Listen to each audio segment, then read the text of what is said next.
Eu quero saber que como você conseguiu escrever um livro. Foi o primeiro livro que você escreveu ou não? Bom, eu já lancei um livro, estou no processo de publicação do segundo, né? E fora esses dois livros de minha autoria, eu participei de dois livros. Um livro que se chama Interregno Poesias e o outro que se chama Contos do Amor. Então, eu escrevi o livro Por Toda a Vida, porque as relações não duram. É um livro de conselhos para quem paquera, namora, é noivo, está querendo casar, é casado, já se divorciou e quer ter uma segunda relação. Foi um livro de autoajuda para os relacionamentos, para a vida sentimental. E esse segundo que está para ser lançado é um livro de ressignificação familiar e prevenção a doenças como depressão, ansiedade e a atitude extrema que é o suicídio. Escrever um livro, sim, não é fácil, mas eu acho que é mais difícil você publicar um livro do que escrevê-lo, né?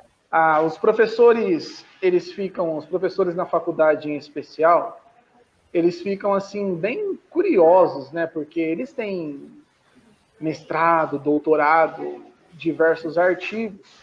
E como eu ainda estou na graduação, os professores ali mais íntimos, eles perguntam, mas Saulo, como que você conseguiu escrever um livro? E como a maioria dos conselhos que eu dou nos livros, eles vêm por intermédio de poesias. Um momentinho só, abaixa um pouquinho, sabe? Por favor.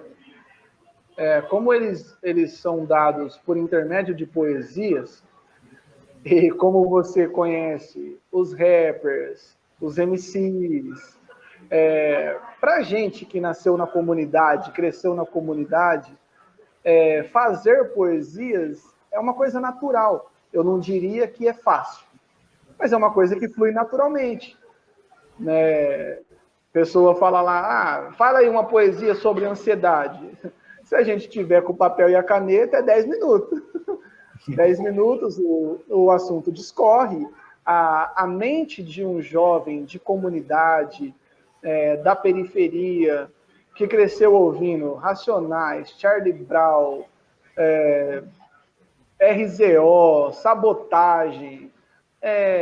Cara, a nossa mente é ampla, a nossa mente, as palavras fluem, né, na nossa mente. O difícil é você organizar isso, né, porque para fazer com que o livro seja coeso, e aí tem as questões de correção ortográfica, que são coisas difíceis, mas também, o Denis, nós crescemos vendo, pelo menos, falando do primeiro livro, de relacionamentos, nós crescemos vendo, pelo menos, 90% dos nossos amigos filhos de pais separados.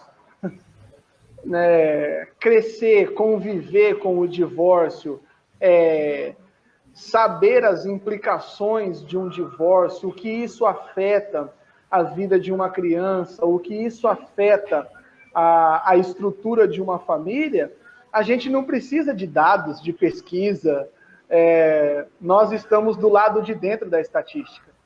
Então, a gente sabe o que é isso. Ou por experiência própria, ou por um amigo ou uma amiga muito próxima. Então, a gente tem assim uma certa propriedade para falar do assunto. O outro livro que vai falar de depressão, ansiedade, tendência suicida, nós vivemos e crescemos com quase nada. Então, quando a gente olha para o nosso passado, é deprimente. As dificuldades que nós passamos como família, que os nossos pais passaram, as restrições que nós tivemos. Quando nós falamos da nossa infância, em nossa infância a gente só não pensava em se matar e não vivia internado numa clínica de psicólogo e tomando remédio, porque a gente ficava o dia inteiro para a rua, soltando pipa, jogando bola, roubando manga, pegando goiaba. Então a gente ocupava o nosso tempo. Quando a gente olhava para o nosso futuro, era para a gente morrer de ansiedade também, porque a gente não tinha perspectiva de futuro. Porque nossos pais não tinham dinheiro. A gente morava em casa de madeira, em rua de terra. Então, assim, a gente não pensava tanto em morte, porque a gente passava a maior parte do nosso tempo pensando em como a gente ia viver. Então, quando os professores interrogam ou algumas pessoas questionam de onde vem isso, como você pôde escrever isso, eu falo assim com toda a humildade, que me é cabível, mas nós falamos pela questão empírica, né? Pelo empirismo da prova. Nós somos esse laboratório onde a força da amizade, a força da comunidade sempre foi um fator de proteção à vida, e nós dizemos isso como nós temos essa prova viva de que a escuta funciona, o acolhimento funciona, a amizade funciona. Então, assim, quando eu falo assim que eu não pesquisei livros, eu não fui ver dados para escrever sobre essas coisas, eu não falo por soberba, eu falo por experiência. Eu vi amigos que viram o pai estuprar a filha. Eu vi amigos que desde os 8 anos, ele que cuidou dos irmãos, ele que criou os irmãos, porque o pai e a mãe foi preso, ou o pai morreu, a mãe foi presa. Então, assim, eu tenho tantos exemplos de superação ao meu lado, que não que os livros são inúteis ou desnecessários, mas é que essas experiências pessoais bastam para escrever sobre qualquer assunto, entendeu?